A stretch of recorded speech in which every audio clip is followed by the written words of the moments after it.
If I'm going to simplify this, please remember that as you factor things, the first thing you look for is what they have in common. Do not immediately try to do X method. If you try to do that right away, you're going to run into some problems. So the very first thing you should do is look for what things have in common. We will do the top before we do the bottom, numerator before denominator. So looking at the numerator, 3x squared plus 9x. What do they have in common? There are actually multiple things in this one. So even if you only have one, tell me at least one of them. Alina? Okay.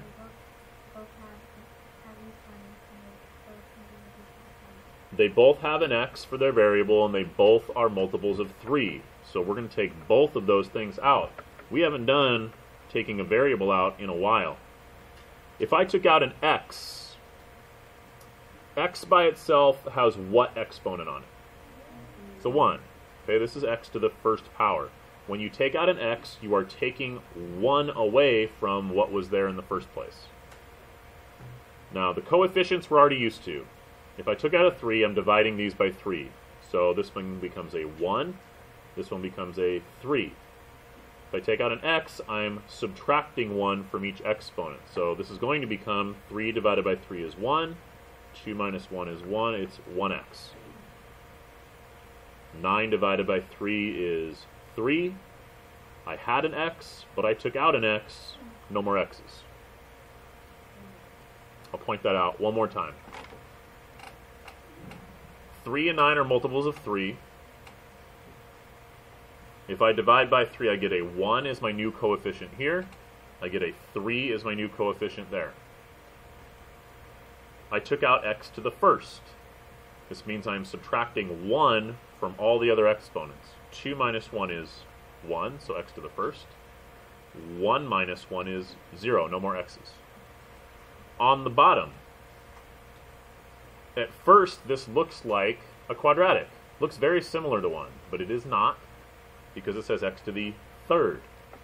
So let's start how we were supposed to start. Do they have anything in common? Raise your hand if you see anything on the bottom, the denominator, that all three terms have in common. Sebastian? They all have an x, so let's take out an x. Now remember, when I take out a variable, I'm subtracting that exponent. So x to the third becomes x squared.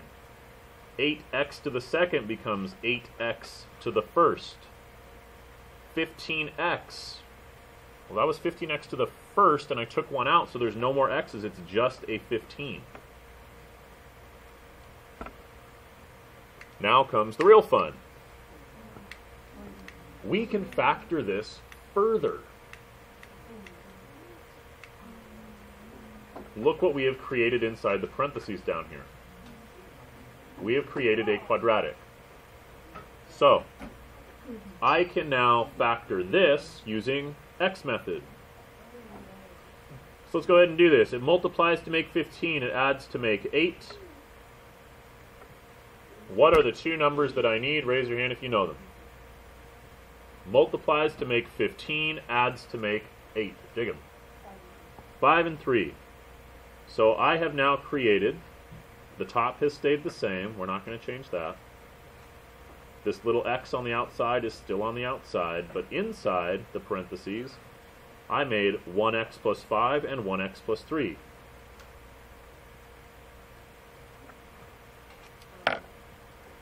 Okay, now we have factored everything as completely as we possibly can. It's done.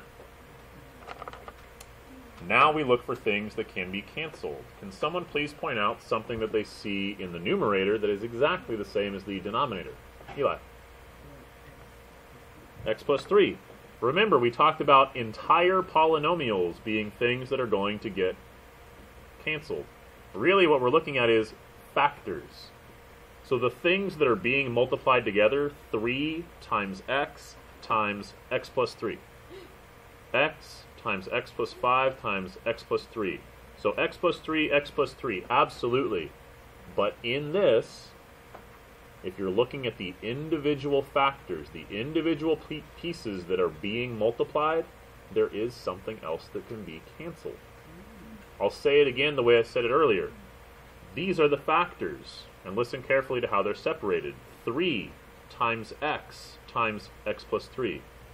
X times x plus 5 times x plus 3.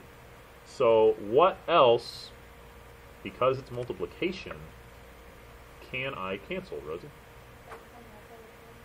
Yes. This x on its own without the 3 and this x on its own are also going to cancel each other. And that's because it's multiplication. 3x is not a polynomial where I have to do all of it together. 3x is just 3 times x. They're separate. Multiplication is what is separating things in these problems. Multiplication is what separates your factors. So our final simplified version, we have 3 on top, we have x plus 5 on the bottom. That's it. We don't need the parentheses, so you would see this on a test or checking your answer in the back of the book as just 3 over x plus 5. And we will find the excluded values in a